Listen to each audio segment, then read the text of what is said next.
Welcome to the world of vintage guitars. Today we have a very special guest, Nik Huber from Rottgau near Frankfurt. He is a guitar maker with an international name by now. I have seen you many times on the NAMM show, and I know you have quite some famous guitar players using your instruments. A few. Yeah. Is there a short version of your history? A failed rock star needed a job. Okay, that's pretty good. And you have been building instruments for how many decades now? First guitar was made in '93. Yeah. And the company is now, we just missed celebrating our 25th anniversary, which we will come up with another party for that. Yeah. So when it comes to your instruments, where did you get the inspiration from? And of course we are sitting here in this very expensive vintage room. So when I look at your instruments, I can see references to classic, for sure, guitars. When the idea started to be a guitar maker, of course, then you get comments, guitar maker. The world is just waiting on another guitar. So what would you do? So I had a little music store, and of course I had a repair shop. And if you do repairs, this is what you'll learn most about guitars. You see everything which you, on the personal side, you like longer scales, some people like shorter scales, you like this neck joint, you don't like this neck joint, this is what I like at a Gretsch, this is what I like with the Gibson. And so there's two influences. One is my time from repairing guitars, seeing vintage guitars, seeing everything. And there is my connection to my friend and mentor, Paul Smith, who I met at a very early stage in my career. Right, yeah. And he became a very important person in my life in the sense of a mentor. So, of course, I'm obviously influenced by my mentor. Of course, yeah. And I think what we do is like a mix from my love to classic guitars and my learning with Paul. Yeah, I see this reflecting in the instruments. I mean, we see a classic shape, but with a super cool finish. We see things that look familiar, and we see things that look different, but in a very tasty way. So it's not like trying to be the odd guy that is totally different out of this world. Still embracing some of, copper. Copper is a warm metal, and it suits this kind of semi-hollow body guitar, probably. Yeah, so I like cool guitars, I like fancy guitars. I personally prefer, when I play out, I like the more decent looking guitar rather than a fancy, though I'm probably also known for very fancy guitars.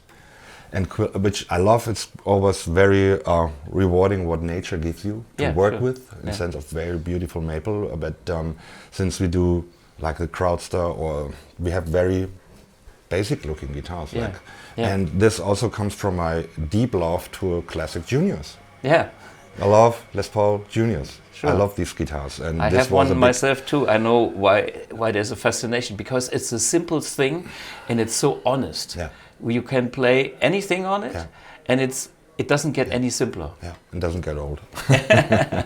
Yeah, but what kind of are you working with pickup guys here in Germany? And I think Häusl is your.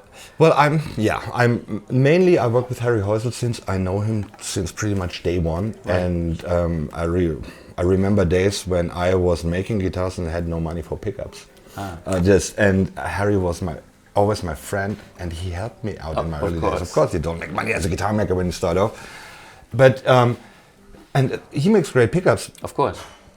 So there's a deep friendship, but since we are a small company, if somebody has a request and wants pickups from Annie Kloppmann or Jason Lawler, it's all good. Fine. Yeah. Let us know what you want. Yeah, I mean, this is. I think this is the place where you make special guitars for the customers. It's not the ordinary mass product that you can see on the market. It is guitars that have a higher, a higher standard. Start with the whole thing. I haven't seen the guitar from picking up off shelves, which is the stuff I sometimes do when I come early in the morning at trade shows and kind of feel the neck and stuff like this, or just walking around the shows. I've never had a guitar in my hands from your booth or anywhere in the shop that wasn't high quality. Glad to hear that. Yeah, no, it's sometimes you touch on it, the edges feel weird. It's not round. So there is you put some love into these instruments, and they always feel warm and organic in a way. I don't know. The beauty is, of course, I started off on my own, and it comes from personal playing, and there we go again.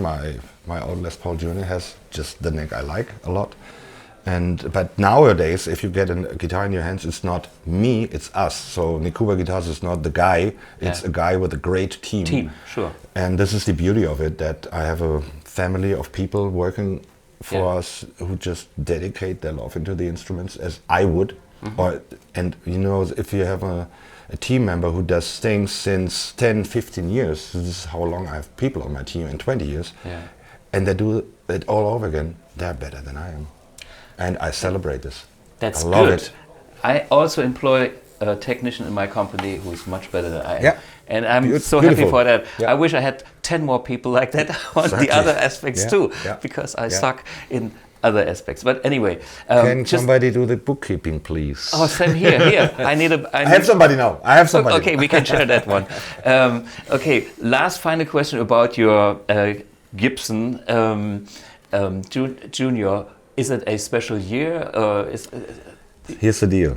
It's a 3/4. It's a 3/4. I had two 59 double cuts, which both one I sold. The nicer one I kept. The nicer one got stolen when somebody broke into my shop in the 90s. And I still have the 56 3/4, and it's just a great guitar. Even if it's a short I have scale. a 56 too. Yeah. Hey, Nik, this was a big pleasure having you here. Thanks talking for a little bit having me. about it. All the best. See you soon. Thank you. Cheers.